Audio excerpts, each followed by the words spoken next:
Welcome, everybody. I'm Marc David, founder of the Institute for the Psychology of Eating. And here we are in the Eating Psychology podcast. I'm with Ashley today. Welcome, Ashley. Thank you. I'm really glad you're here. And you're in Australia. Yes, I am. I'm in Newcastle, Australia. Say which part again? Newcastle. Newcastle. It's near Sydney. Yeah. All right. So here's what I want to do with you. You tell me that if you can wave your magic wand and if you can get whatever you wanted from our time together in terms of your experience and relationship with food and body, what would that be for you? What would be your wonderful wild wish? The first thing is I'd like to lose 20-ish kilos, but I would really like to do it in a way that made me less obsessed with food and not more obsessed with food, and furthered my recovery instead of going backwards to how I, would have done that in the past. And yeah, just kind of continuing my journey of healing and understanding myself, and kind of, some freedom, just the sense of freedom would be good around food and decisions around it. I'd be psyched with that. So you want to lose weight in a way that is supportive of your recovery and sort of how you're moving forward in your life. Now, what does that mean for you? What's your relationship with food and body been, if you could describe it in 5 or 6 sentences? So I've had anorexia, bulimia. I've recovered from those. And it kind of merged into binge eating disorder. It's been about 18 months since I've actively planned a binge. So moving away from restriction, obsessive focus on weight loss kind of stuff, which I've already, sort of am doing. My instinct is to I want to lose weight, and then start to restrict and sort of starve myself. But I don't do that anymore, and it's not there for me. It's not going to work. So, Sure. What else if not that? That's the... How old are you? I'm 30. 30. What do you think has helped you thus far? Because it sounds like you've been on a real journey with food and body, and you've had some challenging times. So what do you think has helped you get to this point? You've obviously done some things right to help heal yourself. What do you think that is for you? I think part of it is just I don't accept staying in the same place. I have always just wanted to align with who I actually am and show up for myself in that way. And so for me, that has looked like recovery. And so, I've done a lot of therapy and stuff, and that's worked. That's been really good. And food-wise, practicing kind of regular eating and challenging beliefs a lot has been really good, really helpful, and worked. What else has helped? I think just kind of holding myself to a bit of a higher standard, than what's comfortable. Because what's comfortable tends to be sometimes a bit destructive or just not productive. It's, staying still.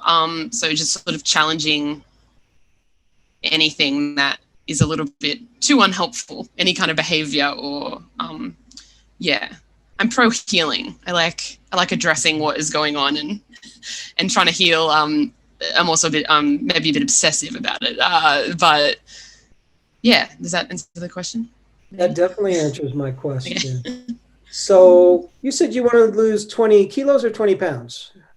Kilos. Kilos, yeah. And do you marry, kids?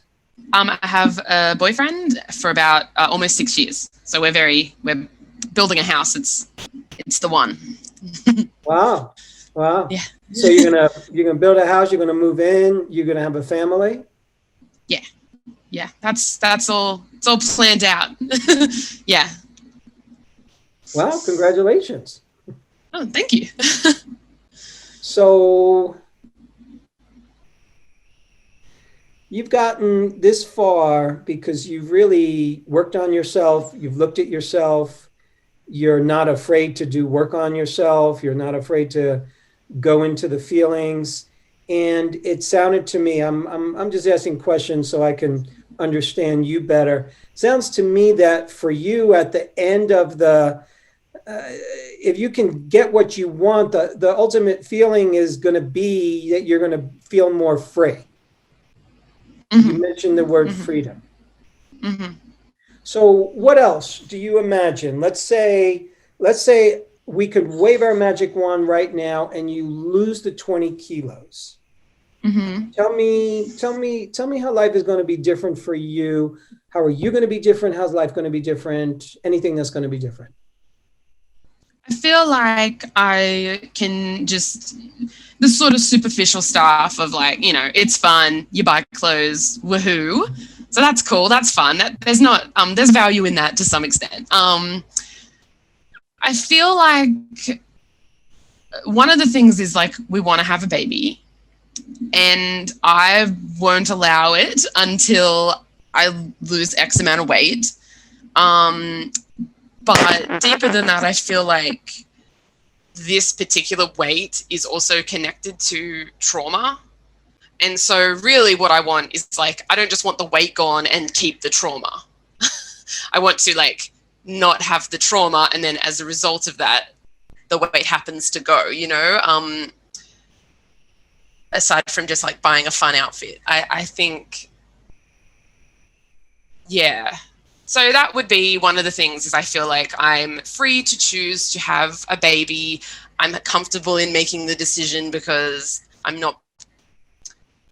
ticked off the thing about my weight, I suppose. Ugh, Mhm. sounds silly. Yeah. So tell me how you arrived tell me the thinking behind, I'm not going to have a baby until I lose X amount of weight. What do you say to yourself about that? Um, I feel like it was the weight that I was last comfortable. So I just kind of have my eye on it a little bit. I've always been kind of had a bit of a complicated relationship to eventually having kids from the time I was a kid, and was pretty adamant that basically it's like a terrible mistake. That was my basically my whole life of having that belief. And then I got pregnant 5 years ago and had an abortion.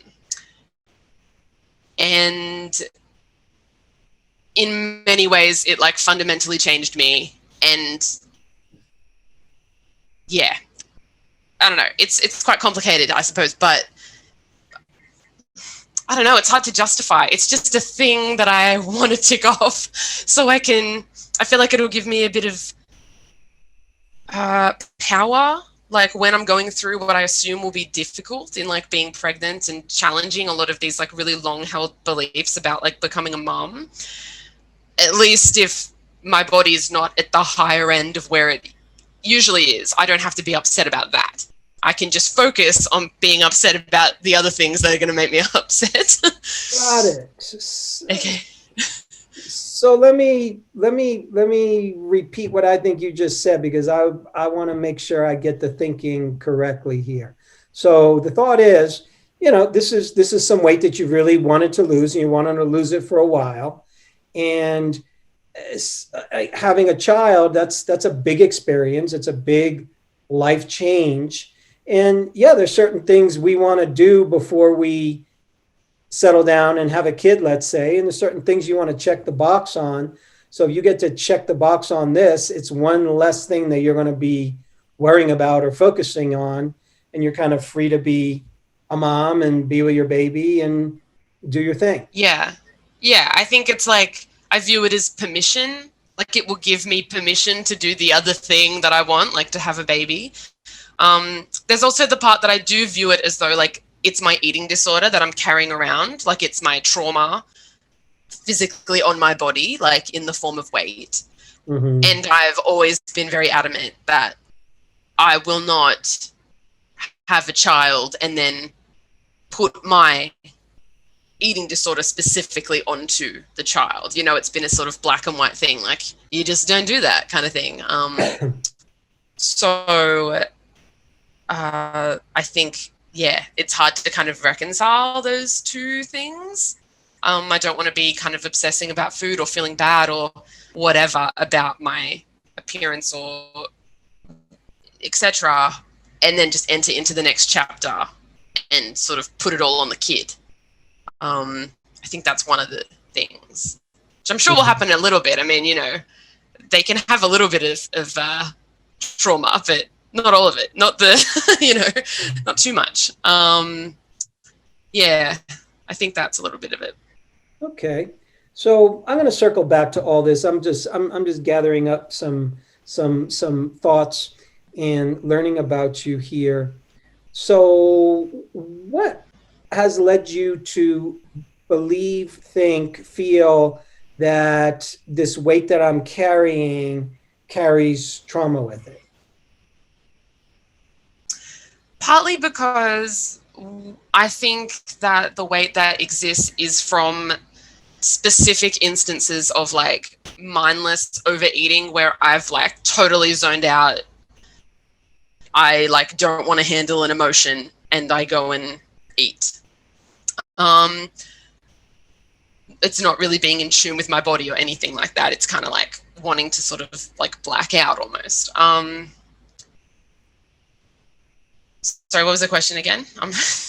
My question was, how did you get to the place where you say to yourself, my weight, this extra weight that I'm carrying, has this old trauma in it and represents your old eating disordery thinking? Yes. So yeah, partly from just the sort of it feels sort of obvious. With the eating behavior being so destructive, you know, out of tune, and partly just my entire history of my like the eating disorder, the eating disordered thoughts. Just starting when I was, you know, 6 or 7, and I believe that it changed shape so many times, but I believe it was just the placeholder for other things happening in my life where I could go, well, that's nutty, but I'm going to control my calories. I can control this. I can control this. And I think it's just my like way of controlling a situation instead of feeling it, feeling what is happening. I can react to how I feel about my body instead of feeling, you know, where did dad go kind of stuff instead. So yeah. Sure. So when would you like to start? When would you like to have a baby? When would you like to get pregnant? 3 years ago. I think it's been a it's okay that it didn't happen. It's good that it didn't happen, but basically it's been like a journey of like, are we ready? We're ready. We've ticked these things off, and then I'm like, no, I'm not ready. But it's like I go back in and forth in my head. So like we would be okay to do it today, in like technically okay, but then I flip and want to put it off for, you know, years, and then I go back. So yeah. And the reason why you put it off is because you haven't checked that box about the weight, or are there other reasons? I'm so scared. Like there's a lot of fear around it. I think the weight is like fair enough and it's valid, but I also think it is once again just the placeholder of like me giving myself a problem to solve before I'm allowed to do something. And so yeah, so I really do believe it in on one hand, and then on the other hand, it's just general. quite scared. And I've always been scared. And when my mum had me and my brother, she was a teenager. And so there was a lot of, general challenges that come with that. And I saw it firsthand. And I just sort of was like, why would anyone do that? That's rough. So there's still that bit in me, you know. Yeah.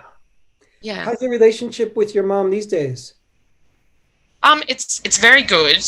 She's a very beautiful, beautiful soul. We're really, really close, but it's also there's like codependence, um, which can be a little bit tricky. So I'm trying to learn how to not parent her Mm-hmm. anymore. That's the journey, but it's a good relationship. Yeah. And if I was speaking to your boyfriend right now and I was saying to him, okay, when are you going to be ready to have a kid? You personally, what would he say? He would say, "Let's go, let's do it. I'm fine. This is all I ever want. Let's do it." Yeah. Yeah. Okay. Yeah. Wow. So, in the big picture, what a good set of circumstances. Like Yeah. that's the first thing that comes to my mind is you've been on this wonderful healing journey in your life. You've really come so far and you're at the place where right now you're in a good relationship that's been long term and this is a person who's eager to settle down with you and start a family and you have a great relationship with your mom. It has its challenges, but who cares? Um, any relationship is going to have that in some way, shape, or form. So I like your problems. I just want to say that these are good problems Yes. to have.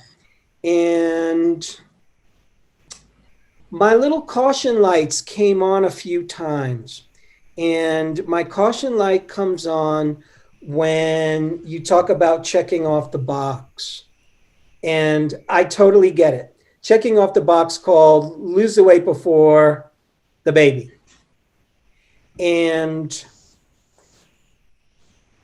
it's such oh,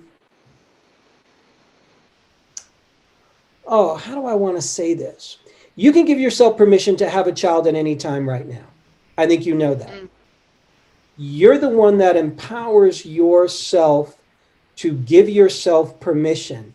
I thoroughly get that you want to be ready and you want to feel good about yourself. I want to feel good about myself if I'm going to be a mom. That's a lot of what I hear. And you want to be a great mom. You want to raise your kid in a good way, and you don't want to pass along any of the challenges that you've had around food and body. So, what I want to say is, as parents, we are never fully arrived before we have a child. You know, my son is 27. I wish I knew then when he first got pregnant, I wish I was as smart as I am now. I would have been such a great father, is what I tell myself. That's what my parents told themselves when I was in my 30s and I started moaning and groaning about, you didn't do this, you didn't do that. And they laughed. They said, we didn't know any better. And when I became a parent, I understood that. So all I want to say is, I'm part of our eating disorder consciousness, part of what happens in our relationship with food and body is we can get real perfectionist. We can want things just so and just right. Okay, here's all the conditions that I want met in order for me to feel good about myself, in order for me to like my body, in order for me to feel good about being around you. I have to look a certain way, be a certain way, and then I'm going to show up. And that's always the promise of a disordered relationship with food. The promise is always when my body looks just like this, or my weight looks just like that, or my relationship with food is just like this, then I'm good. I'm just good. I'm ready to go. Okay, Yeah. put me in the game, coach. Like I'm ready for life. Yeah. And what I want to suggest to you is that we're all an unfinished product. And you might never be ready if you're judging yourself on the criteria called, I have to check off this box. Yeah. I don't know. I don't know for you that you have trauma in your body that is the weight. Not that you haven't experienced traumas. So, a lot of us have experienced traumas to whatever degree. And that trauma, if you got your knee busted, there's going to be some trauma living there. A broken bone, there's trauma living there. Broken heart, there might be trauma living there. Digestive upset that came when a difficult thing happened 20 years ago. Trauma can live there. But trauma moves through the body. Trauma is just an undigested life experience. Meaning, when we say I have trauma, it means that there's a stress response that hasn't relaxed itself. So, post traumatic stress syndrome, post trauma, after the trauma, stress syndrome, the stress doesn't stop. So, in other words, if somebody said something really mean to me when I was a kid and it so upset me and I never forgot it and I never got over it, that trauma lives inside me and I'm going to be all tight. Yeah. All I'm trying to say is trauma moves through us. And I'm concerned that you're labeling what you think is your extra weight as this thing that holds trauma. And all I'm saying is, whatever extra weight you think you have is just a bunch of weight. It's just a bunch of weight. It's not holding anything that's toxic. It's not holding anything bad. The only place we're going to hold, really, really, at the end of the day, is the beliefs that we're having, the thoughts that we're having. Feelings are going to move through you. But I'm just noticing that there's certain beliefs that you've made to be very strong. Like, I really believe that I'm not going to be passing anything along to my child or children if I lose this weight beforehand, and then I'm good to go. And then it's a clean start. See, I think it's a lot more messy than that. It's let's go. Let's do this. And how do you be the most conscious person along the way? So to me, I'm going to just, and this is an opinion. In my opinion, it's less important for you to lose weight before you have a child. It's not like you're trying to lose 150 kilos here. You're trying to lose I know it's an amount of weight that's important to you, but let me tell you something, your kid's going to love you no matter what. And it sounds like your boyfriend, your partner loves you no matter what. And they're going to both look at you and see love. So right now, what's happening is you're coming to the possibility of motherhood and you're putting conditions on yourself. Yes. Those conditions, that's what's going to be in the field, is the way I put conditions on self-love. Meaning, when you have a child, when that child pops out of your womb, you're going to love that child unconditionally. It's just going to happen. You're not going to look at the baby and say, oh my goodness, you need to lose a little baby fat for me to love you. If you had less baby fat, a little bit less here, a little bit less there, then I really love you. No, you'd never say that. And you're saying that to yourself coming into motherhood. Yeah. You have seen mothers, you personally have seen mothers of every size. I have seen mothers of every size. There are mothers that are bigger than you, smaller than you, the same size as you. There are mothers that are the same exact size as you. They're the best mothers in the world. They have a healthy relationship with food and body. Their kids are fine. Yeah. Yeah, I think I believe that and I trust that. But it's just in my head that because my experience was actually kind of like, from 5 and 6, that I, love you more if you did this, Yes. um, change this, don't stop eating, all that kind of stuff. So I guess I'm also kind of like, I'm scared that I won't just like love a baby. The idea of it scares me that I won't just like, oh, I love the baby. I'm scared that I'll be critical of the baby, which sounds Yes. so silly. No, that's But so that's like sweet. my experience. Yeah. Yeah. Yeah. I really appreciate you saying that. And the reason for that, the reason you would be afraid of that is because you know that you can judge yourself in that way. Now, Yes. you might have been given that message when you were 5 or 6. Okay, I'll love you more if. But you've taken that message and you've made it your own. Yeah. So the message that was given to you from the outside world, we take that message, we introject it, we make it our own, and then we repeat it. So you're saying to yourself, okay, Ashley, I'm not going to love you unless you look like this, and unless we're prepped to be the perfect mother, and unless it all goes down just like this. That is what I wish for you to begin to lose. Not lose weight, but lose some of the power that you're giving to that fear. So, might you judge your child? Sure. You're human. Will you love your child? Absolutely. Do you have more love in you than you have judgment? I'd bet a bazillion dollars yes. You know that. So, you have far more love in you than you do judgment. I think part of it is learning to live with the imperfections that we have inside of ourselves.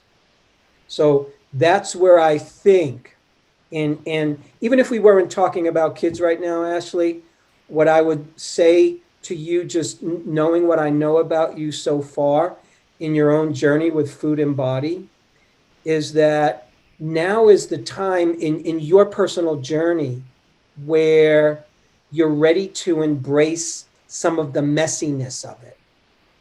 And the messiness means we will never be perfect. I will never be perfect. I will, you can have the best relationship with food and you can have days where you overeat or binge eat or emotionally eat.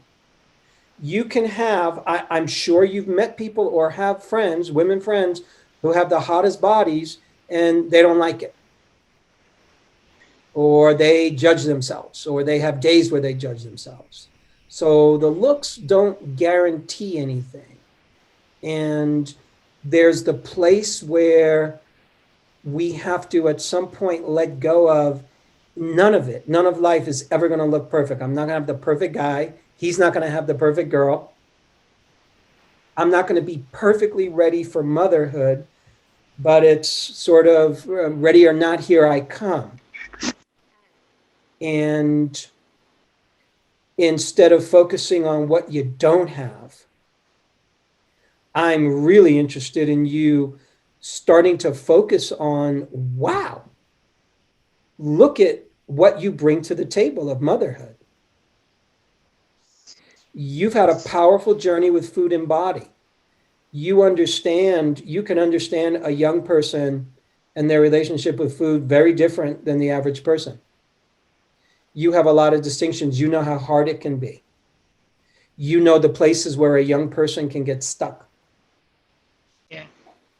And you're a work in progress. Your mother's a work in progress. She will always be a work in progress. I will always be a work in progress. So will you. So I'm just wanting to invite you into a different place where it doesn't have to look the way you think it needs to look. Yeah. Yeah. I also like, yeah, a part of me knows that it is also so arbitrary. Like the line always just changes anyway.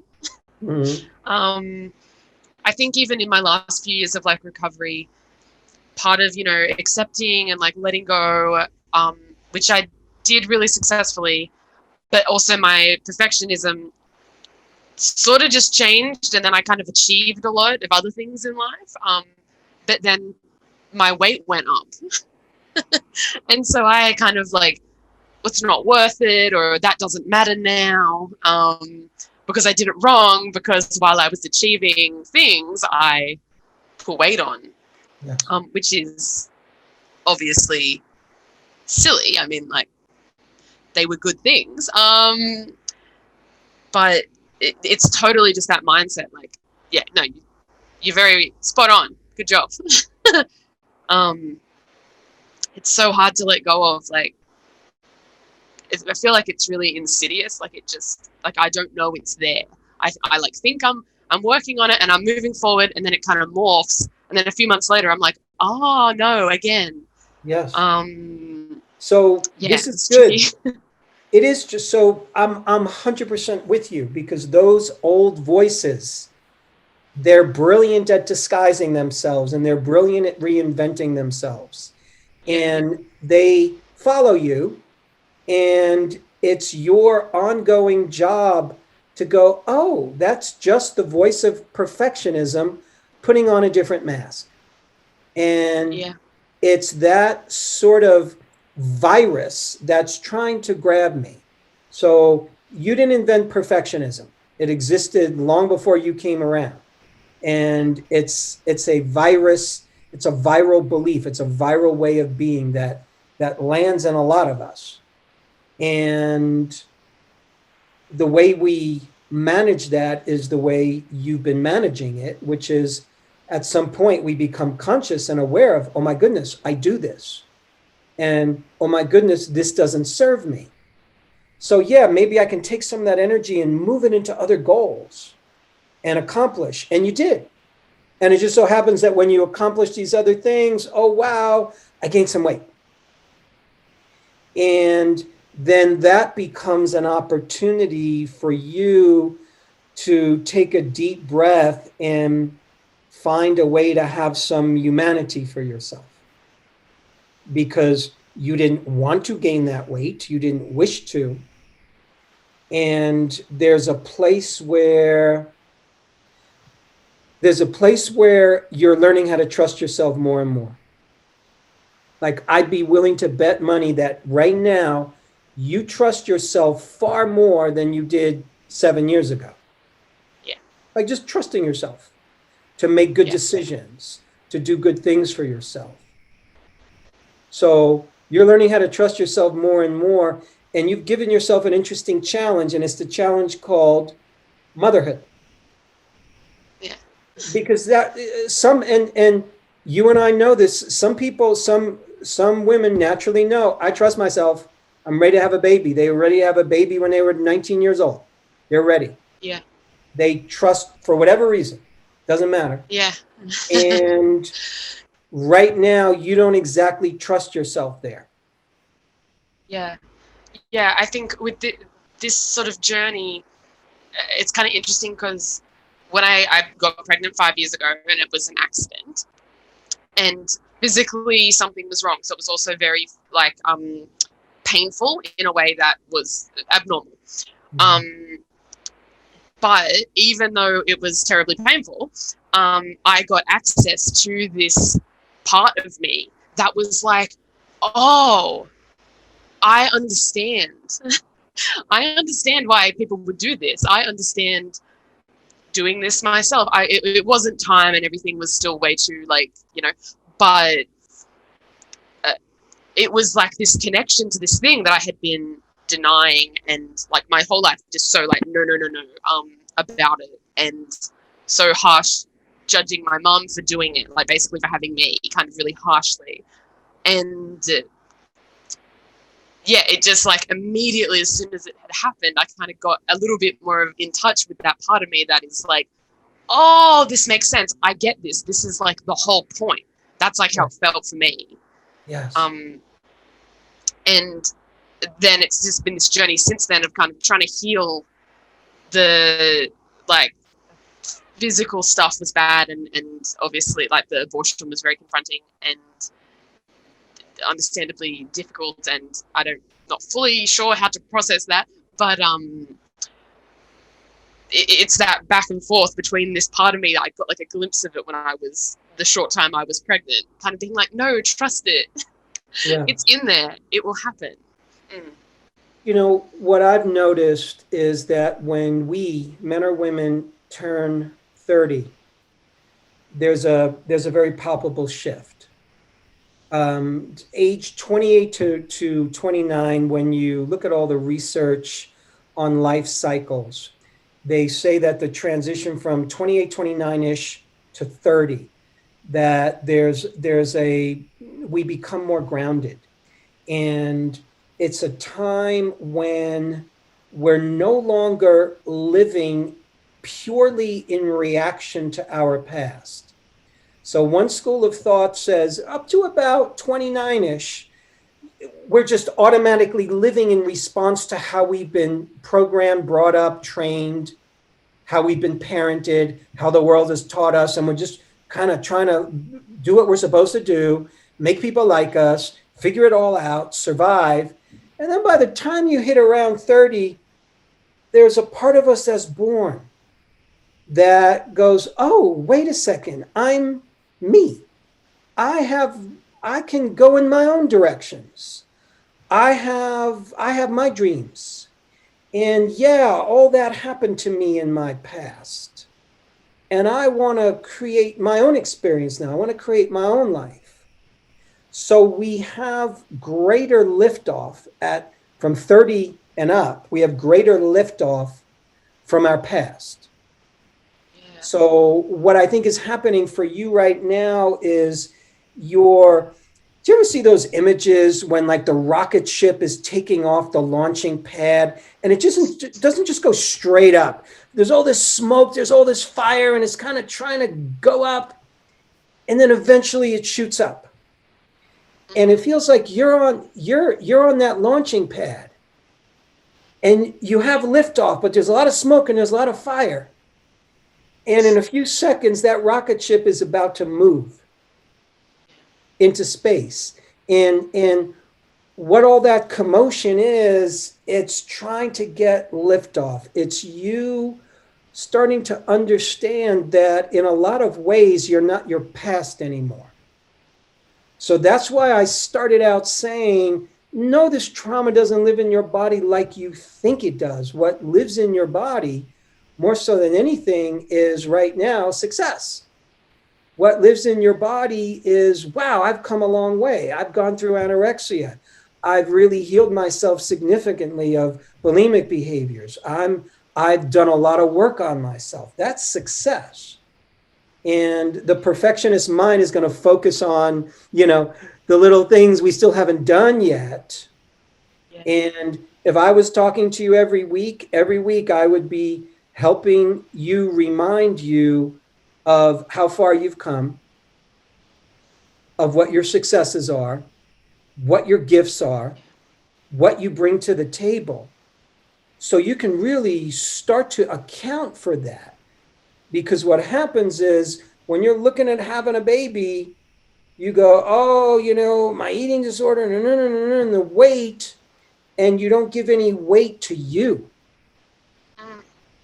and Yeah. your journey and your situation, which is you have a lot to feel good about, in my Yeah. opinion. Yeah. Yeah, I'm very lucky.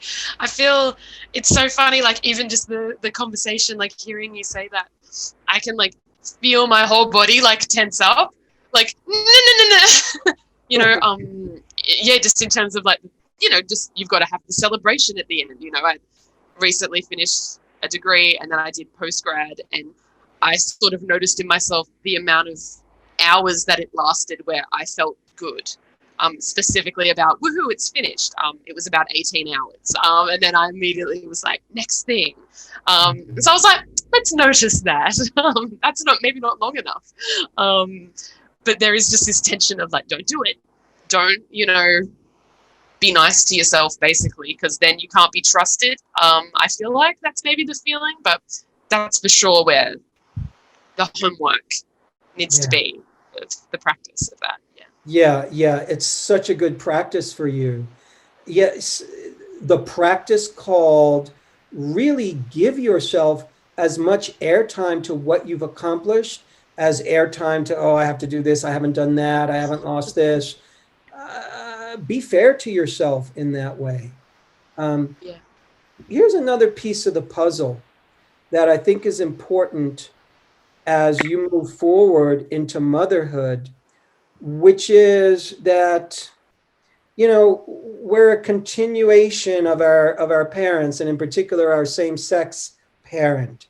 So the dynamics of your relationship with your mother will be worked upon and transformed and moved forward in your relationship with your own child, and especially if you have a daughter. And it would be easy for you to imagine a difficult relationship with your child if you're looking back at your mother and going, judgment for this, judgment for that. She shouldn't have done this. I can't believe she did that. And what I'm saying is that the more you can move to the place of, and I know you've done this a lot, I can tell, the more you move to a place of forgiving her and just being more judgment free towards her. Yeah, she was a teenager. She had kids too young.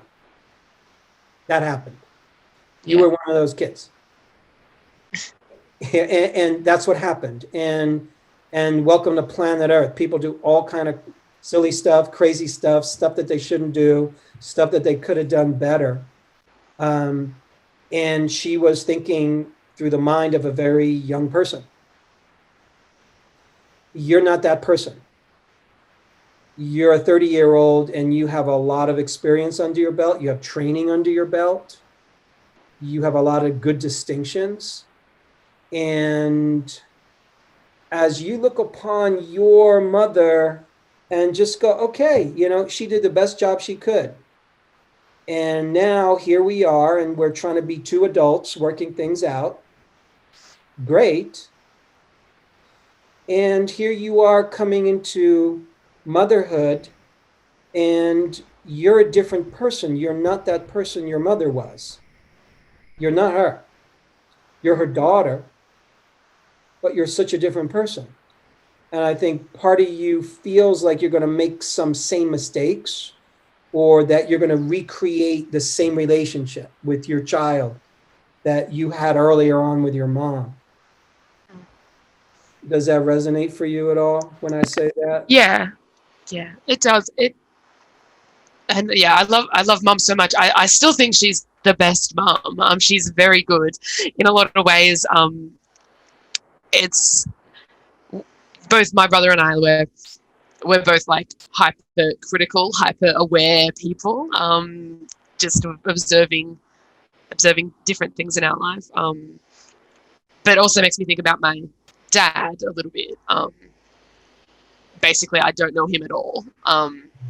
He just left like the day I was born is the story, and basically never came back.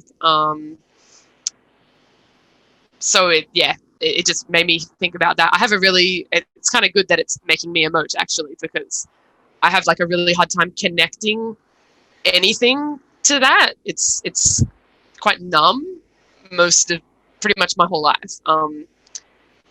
Any feelings around that kind of like abandonment, while I'm also terrified of abandonment, is one of my main things. But yeah. Anyway, You know, I think in this way that we're talking, and I wouldn't say this to anybody, but I think for you, your journey into motherhood will just be very healing for you. It'll be part of your, what you call your recovery. It'll be part of your further growth and transformation. It's not like you have to become this person and then you're qualified to be a mother.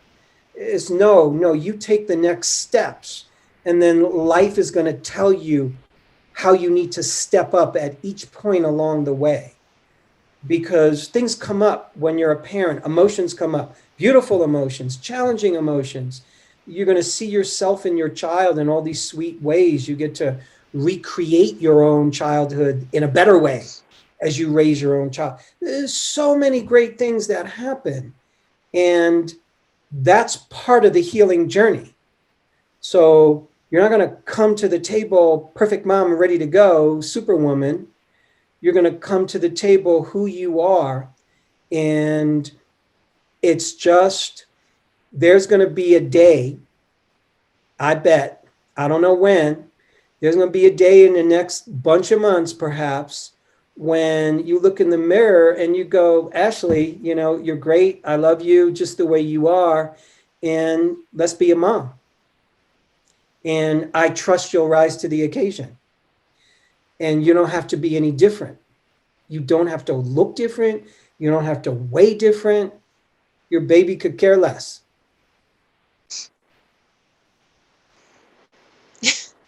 Yeah. Sorry, I'm just very emotional. I'm just listening. Yes. Yeah. It makes unbelievable sense. It makes perfect sense. Yeah, I think almost like my sort of current thinking is probably the exact opposite, where not only can I not be perfect before I do it, it would be like it's impossible to heal fully almost without having done it. Like, I think it's, you know, like you said, it's going to be part of the process of like, oh, this is okay. Things are okay. This is good. You know, this is challenging. Yeah, all that kind of process. So I think, yeah, it's kind of contradictory even to wait till a certain point, because it's in the doing of it as we go that is going to prove to myself that I'm okay. It's only from doing it Yes. that will prove that, you know, I mean, you know, within reason, like I'm not 16 and I'm in a good relationship. So the important things are Yeah. achieved, are ticked off. But yeah, yeah, no, thank you so much. I agree. Yeah.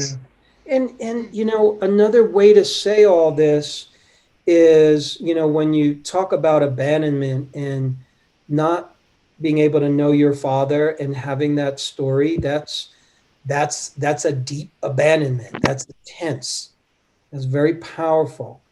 And what humans do oftentimes when we've suffered abandonment is we can have abandonment behavior, and more specifically, self abandonment behavior.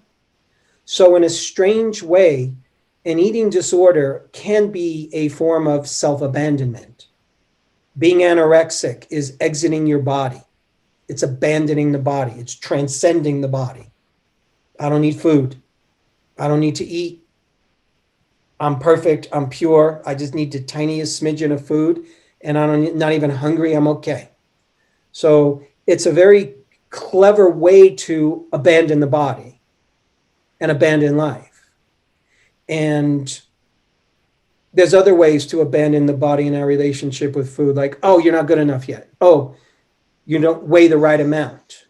So it's really saying I'm not with you because you don't look the way I want you to look. Yeah. So it's a form of direct abandonment. It's a form of me saying, well, I'm not, you're saying I'm not going to love you, Ashley, or I'm not going to allow you to step into motherhood, womanhood, relationship, whatever it is, until these perfect conditions are met. Yeah. So part of the journey is you standing by yourself at every step along the way. Yeah. And standing by yourself means doing what you've been doing on your healing journey, which is you keep trusting the next step and trusting that whatever comes up, you'll meet it. And sometimes things are going to come up and you won't meet it perfectly, but then you'll get help and you'll be okay. Yeah. And sometimes you're going to eat too much and you'll be okay. It's knowing that you can return to yourself and go, Yeah. oh, okay, I can still hang with myself. Yeah, I goofed, I ate too much, or I said the wrong thing here, or I did whatever I did. And now I'm going to return to myself and not punish myself. Yeah. That's hard. It is. Yeah.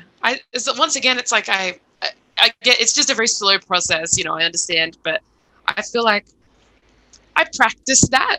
And, you know, sometimes you do it and then sometimes you don't. But usually it's kind of like the same thing where then in retrospect, I look back and I'm like, ooh, whoops, I wasn't really doing it. I was still being harsh on myself in this sort of the same way. It's sometimes it's like I have like blinders on, and I just can't see the cruelty that's happening. I think like, no, I'm being good. This is good, woohoo. And then I kind of look back and I'm like, oh, I wouldn't say that to someone else. Yeah, it's just a long process, I guess, of If it feels good to practice. you, if it feels good to you, I would love for you to consider journaling.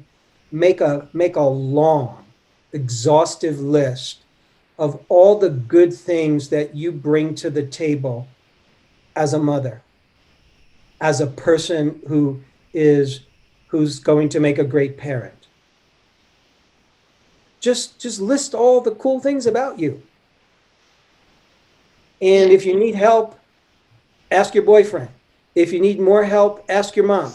Hey, this guy I spoke to on a podcast says I need to write a long inventory of all the cool traits that I would have as a mom. That would be very interesting to hear what your mother has to say. Ask her to write it down.